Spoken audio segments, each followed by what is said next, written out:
경남 브리핑입니다. 매년 이맘때면 스승의 은혜라는 말을 자주 듣곤 하는데요.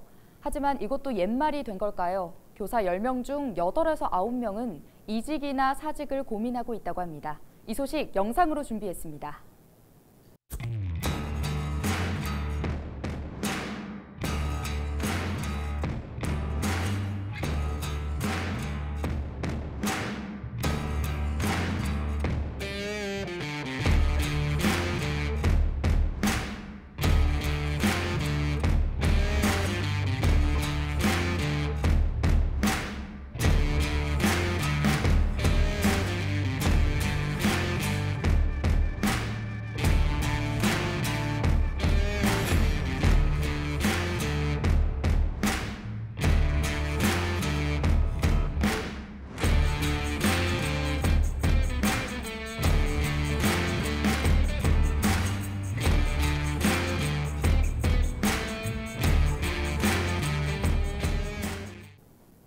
(42회) 스승의 날을 맞아 유공교원에 대한 정부 포상 수여식이 12일 경남도 교육청에서 열렸습니다.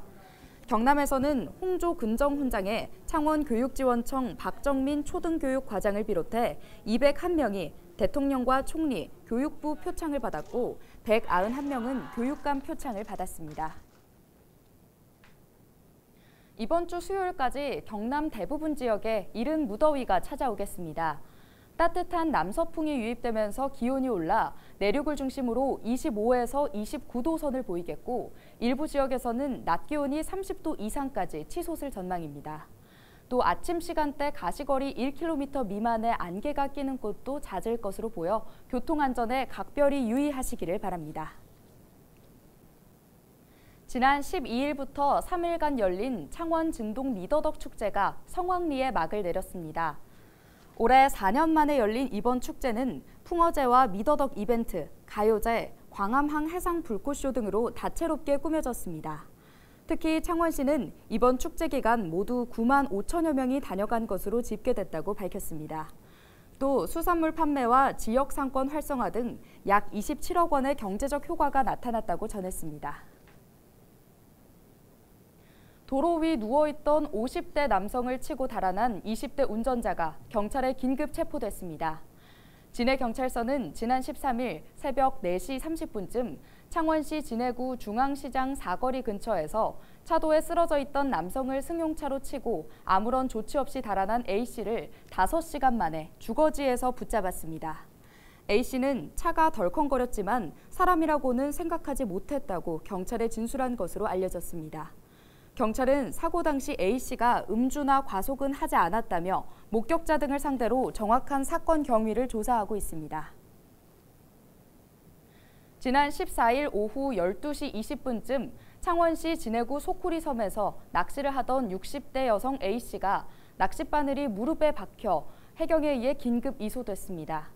신고를 받고 출동한 해경은 A씨를 연안 구조정에 태워 명동항으로 이동한 뒤 대기 중이던 119 구급대에 인계했습니다. A씨는 인근 병원으로 옮겨져 치료를 받았습니다. 거창군이 과수화상병 발생을 사전에 막기 위해 과수화상병 집중 예찰 신고 기간을 운영합니다. 집중 운영 기간에는 거창군 농업기술센터가 과수화상병 대책 상황실을 운영하고 식물방재관으로 구성된 전문 예찰반이 과수원을 정기적으로 예찰합니다. 집중 기간은 지난달 26일부터 오는 7월 31일까지입니다. 거창군은 과원 예찰 중 의심 증상 발견 시 과수화상병 대책 상황실로 신속히 신고해달라고 당부했습니다. 한편 과수화상병은 지난 2015년 안성에서 최초로 발병돼 주로 사과와 배 등에서 발생하며 마치 불에 탄 것처럼 잎이 마르는 증상이 나타납니다. 경상남도가 도내 사회복지시설에 선풍기 500여 대를 기탁했습니다. 경남도는 이상고온으로 올여름 극심한 폭염이 예상돼 지역 아동센터와 여성폭력 피해자 보호시설, 장애인시설 등에 선풍기 564대를 지원했다고 밝혔습니다. 오늘 준비한 소식은 여기까지입니다. 지금까지 경남브리핑이었습니다.